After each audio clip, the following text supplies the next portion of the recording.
Do you like stories? Well, I'm going to tell you an historic story. It's based around a man called Dr. Denis Borsos. Denis was born in Hungary under the USSR. I believe he became a doctor there, and then eventually he escaped the USSR before the curtain fell and came to Australia.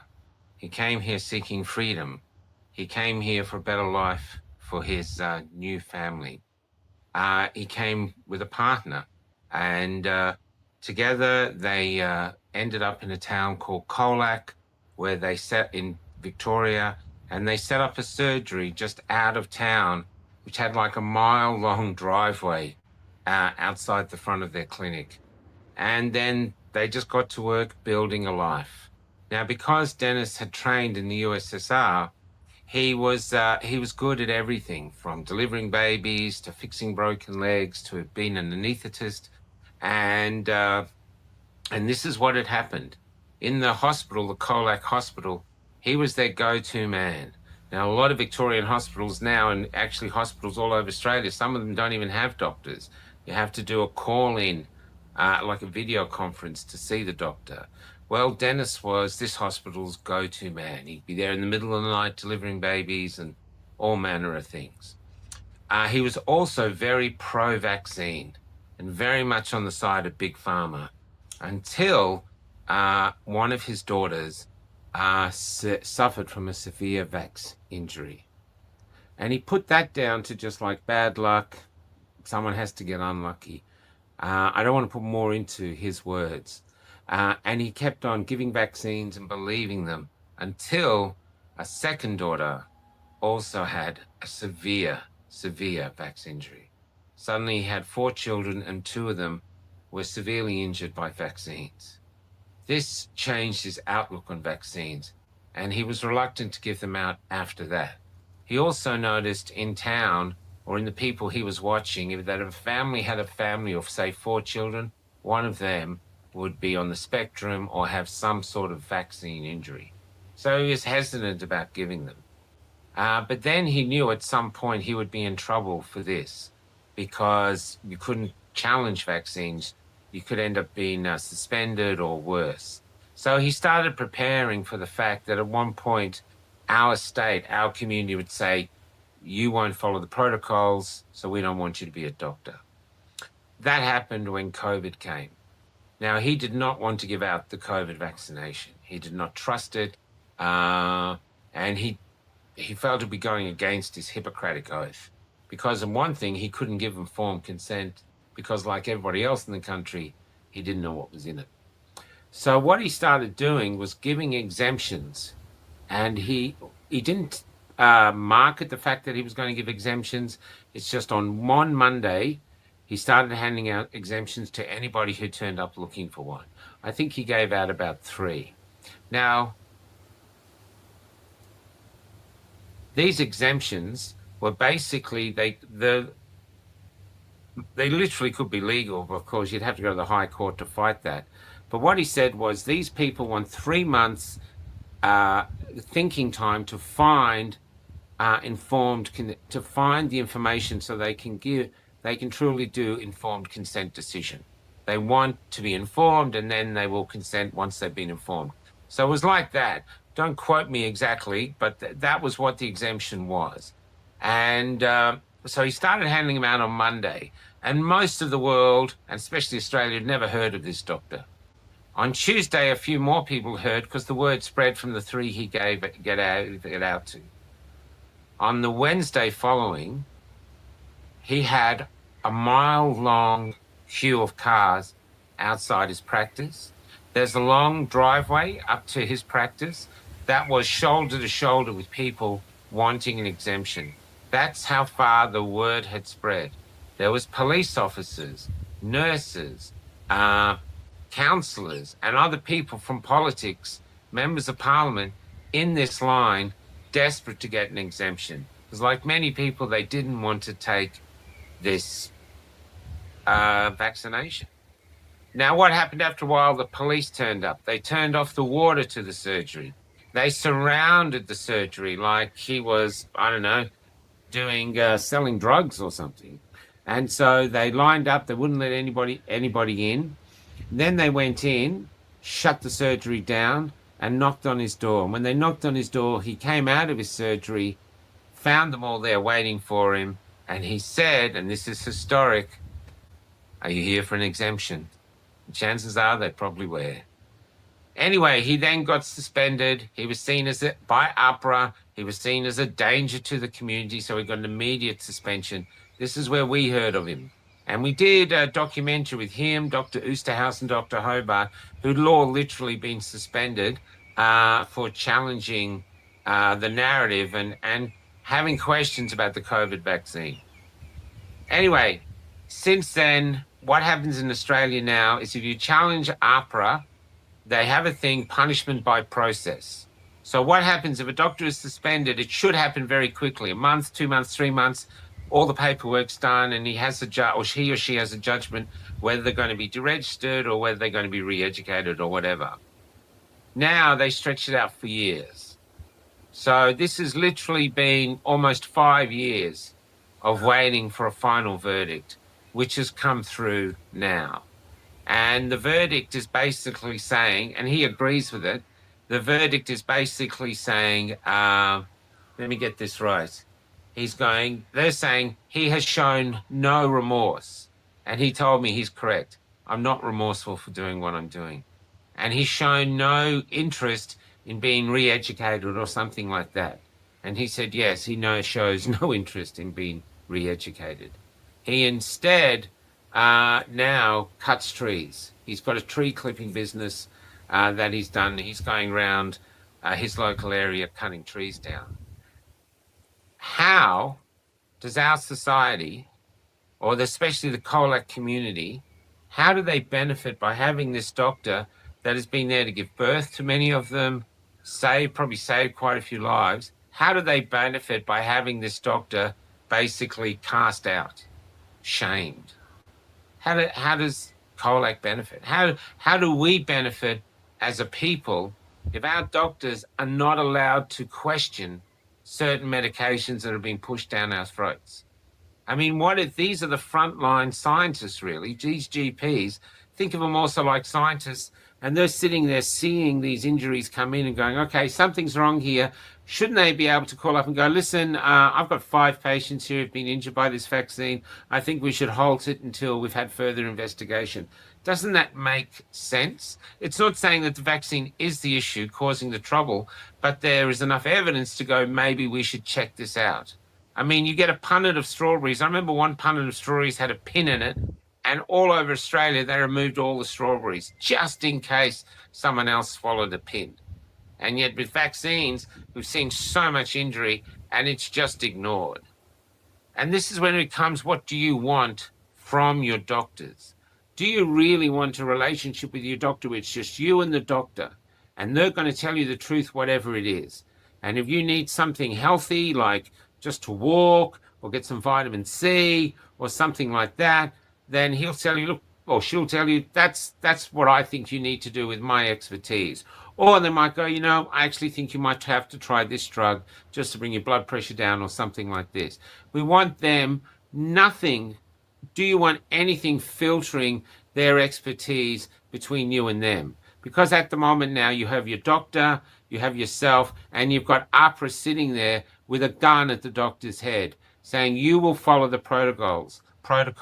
You will tell this person not to do ivermectin or hydroxychloroquine or vitamin C or anything else that could save them. No, you won't do that. What you will do is you will sell the vaccines, because the vaccines are miraculous, and you will sell them that. And if they come back with a vaccine injury, just ignore it.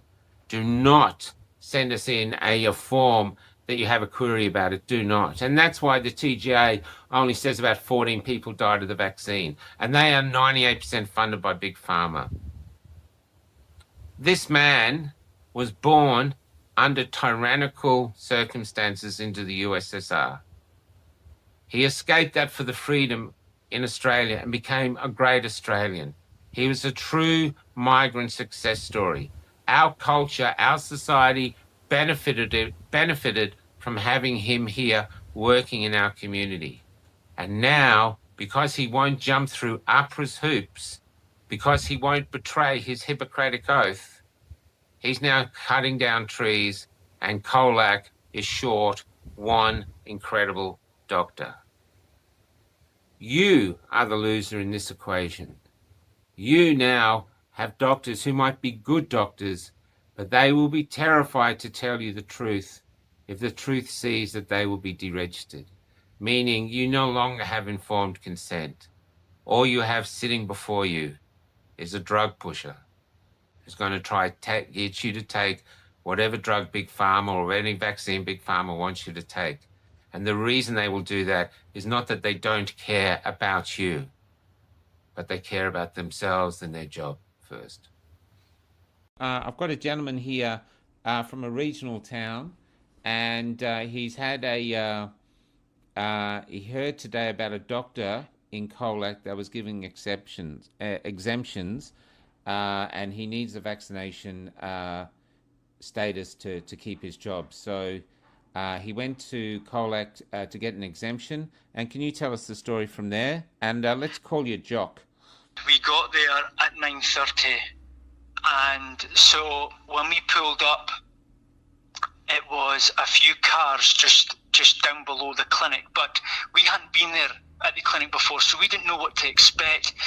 It felt like a mission, to be honest with you, in terms of, like a secret mission. Like what? Yeah. Who's going to be there? This is like being part of the French Resistance, Yeah. Who we're going to see. And as we got out the car, because I'm quite savvy like that, so I thought I'll do a little recce, and then I pulled up to the clinic, and the cars, all the car spaces were all taken, and I'd done my recce. There was people there in the queue, so I said to my wife at that point, I was convinced, now we're on here, because I didn't know if it was going to be a big clinic, a big formal clinic where, we also looked for the doctor in the car we also looked for the doctor whilst we were driving to the clinic. Oh, like on a Google or something. Yeah, make sure we can identify him, to see, because this is the guy that we want. I want to be able to see and go, no, it's him we're going for, because I didn't know how the other medical practitioners were at. You had no idea. Yeah. So I dropped them off, drove back down the hill, parked the car quickly, and I parked it for a good exit as well. So when I got out of the car, I can see people looking at me. I was looking at them. They already saw that I just came down from the clinic. And then it was like, have you came for the same reason? No one saying what the reason was, but they were looking at me and laughing and giggling. And I was like, yep, we're here. Yeah. And it was just, you felt the community. You felt like, yes, we are all here. We've all got this in common, and we're doing this to survive. This is what it's like. Yeah. We're doing this to continue us to be able to put food on the table. Yeah, and pay the mortgage and stuff.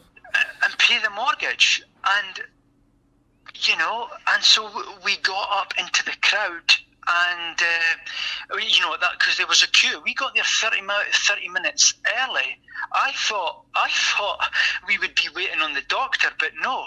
The story is that the doctor got there early, and he was going to work as long as he can. He wasn't. We heard in the crowd that someone heard from him saying that no one's getting turned away. He's going to see every single person. And there was more people queuing, more cars pulling up. And, so how many people do you think there was at that time? What time was this? We got there at 9:30, and at that time, I would say that there must have been 50 people. 50 people, okay. Yeah. And the people who were in front of us were strangers. And by 10 to 15 minutes in that queue, they were our friends. Wow. We were chatting to them. We were chatting to the people in front of them who at one point they were strangers. And everyone was just chatting. Everyone was just happy. There was hope. There was hope. There was belief. There was like, fucking hell, this doctor we actually have a doctor who's putting his career on the line and who's going to see us. So there is hope, and there is. So did more people keep turning up? turning up, and there was and then more and more people just turning up.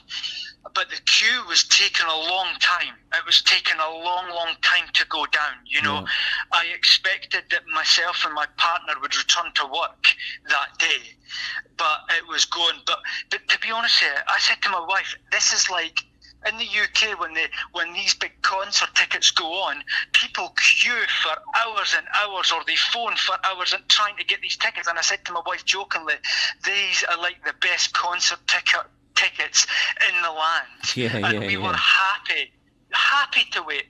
The fact that we had a doctor who was giving it out to us was like, this is unbelievable. Yeah. So and then, what time did the police turn up?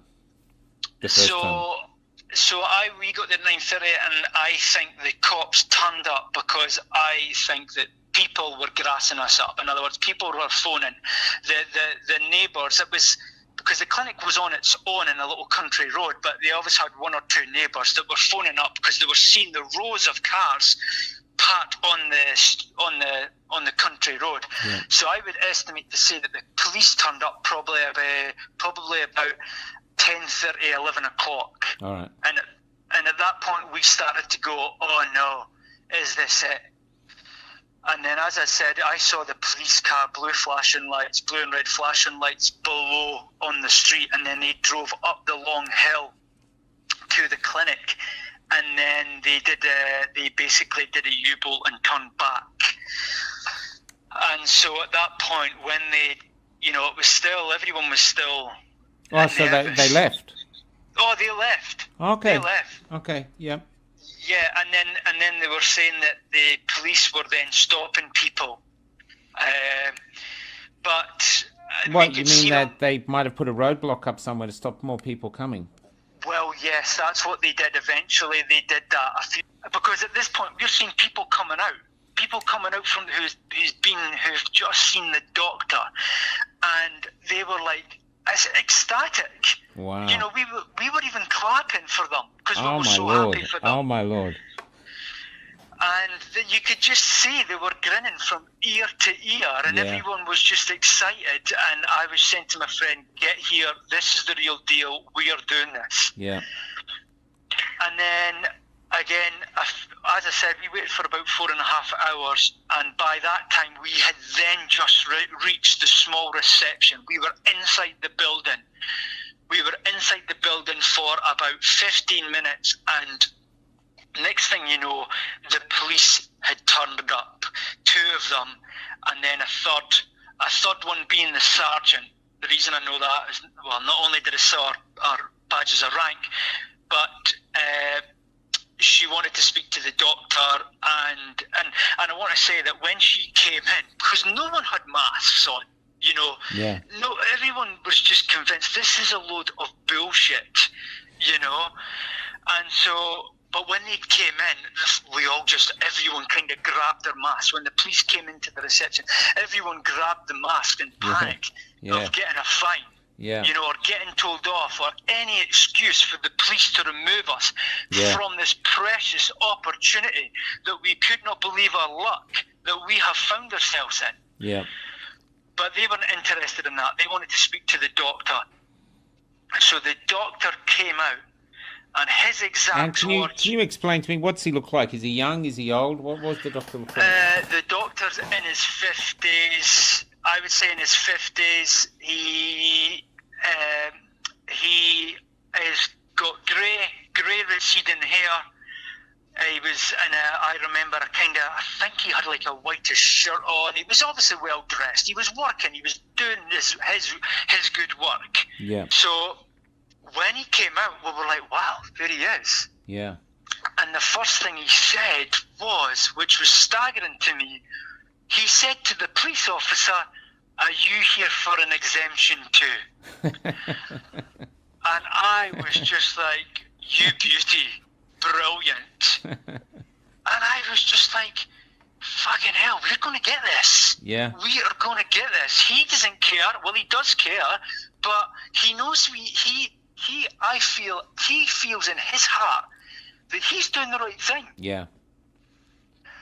And so I was like, we're going to get this, you know. And my wife was across from me, so I didn't want to get up because we already felt the intimidation. When the police were in that room, you just felt the intimidation. People won't even look up. People were looking to the ground. Yeah. And I thought, I'll fucking look them in the eye. And I just looked them in the eye, and I text my wife at this point because, as I said, you don't want to get up. No. You don't want to, again, any excuse that the cop just grabs you. Yeah. And I just text my wife saying, look, we'll just stick together. At the end of the day, we're here to see the doctor. So this has nothing to do with them. That's right. And I was still thinking, we're going to do this because what can they actually say? He's a doctor and they're just police officers. Yeah. And I also then repeated that story because the people who were outside were anxiously waiting. So they wanted to talk to me because I came out of the reception. Yeah. And they wanted to speak to me right away to say what was going on in there and what's being said. Yeah. And I repeated that story of what the doctor, because I feel it's my duty. Like I'll chat, I will inform people if I can to help them. Because you had people there, mothers with babies. You had people there who were pregnant. You know, you had kids out there. You had fathers. You had So there's all families and everything. Everything. And all different professions. Some of them you were showing. Some were in the trade. Some were mechanics. Some were, I believe, police officers. Oh my believe God. police officers. And I also believe the girl that we were talking to in front of us, she was saying, in this queue of people, there is people from the government. Wow. That's what she was saying. So she knows them. Wow. So, as I was saying, so I told people in the queue, because as I said, I came out the reception, so I told people in the queue what had just happened, and that was that the doctor came out and said, So are you here? So he'd come in, and now he was in. So what happened then when they, what happened when they finally came out? Oh, well, when they finally came out, the doctor came out with them, and I hoped that he was just showing them away, you know, saying goodbye. But unfortunately, the doctor came out and said, I'm sorry, people, I've tried all I can do now. That's what he said. This is it. This is the end. And we were just, at that point, we were just gutted. We were in we were gutted. Then he came outside to see all the people, the big line of people, and he went up to them. And he was Polish, or I think he was Polish. He was Eastern European, you know. Yeah. And I actually thought to myself, Michael, I thought, because you've mentioned this in your previous podcasts, that it's a lot of the Europeans that are standing up. Yeah. And when I heard that he was Polish, I thought to myself, and no disrespect to any Australians whatsoever, but because what you had previously said, I thought to myself, is this what it takes? People that have seen this type of victimization before, and this tyranny. Yeah. Is this what it takes for these people to go, nah, we've seen this before and we're not having it? Yeah. And so, as I said, he went up to the different people in the crowd to say, look, I've given everything I can, basically. And at that point, the police formed a line directly outside the clinic. Really? How many? Yeah. Oh, there must have been 10. 10. There must have been 10 because more people turned up at that. More police officers turned up. Yeah. And, I mean, what were we going to do? Well, we're just going to, burst into his clinic. The kind doctor obviously already said, there is nothing that I can do anymore. Yeah. How was he? Was he upset? Was he shaken? Or did he just look... No, he wasn't shaken at all. That's what I was looking for when the police, when he came out the first time. He wasn't shaken, and in actual fact, I don't know if the police had already been there another day. Yeah.